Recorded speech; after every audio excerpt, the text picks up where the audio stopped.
Yesterday, the Prime Minister's loyal rapporteur was asked to reconcile his conclusion that the spreading of disinformation in the 2021 election could not be attributed to the Beijing regime with the CSIS briefing to the former leader of the Conservative Party that said the opposite.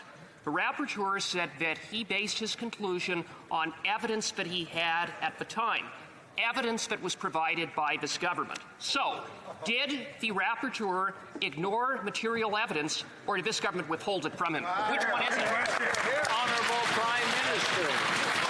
Speaker, that evidence is available to the Leader of the Opposition if only he were to accept a top-secret briefing that he prefers to refuse so he can continue his baseless personal attacks against an eminent Canadian. But further than that, Mr. Speaker, it is a panel of expert public service officials who determined both in 2019 and 2021 that the election integrity held, mechanisms that this government put in place that previous governments never bothered with. That's how we know the integrity of the elections in 2019 and 2021 held. That's right. The honourable member for St. Albert, Edmonton.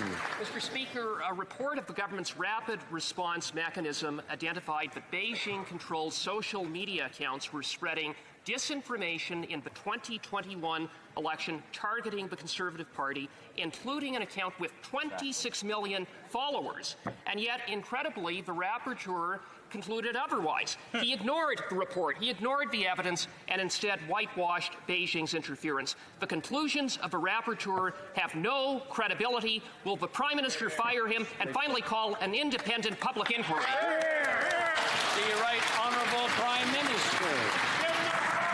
Mr. Speaker, these are the conclusions of the top public officials who had the task during the 2021 and 2019 elections to monitor the foreign interference that has been ongoing in this country for years and years, against with the former Minister of Elections for the Conservatives, the current leader, did nothing. We established a protocol whereby the integrity of those elections were evaluated and reported on.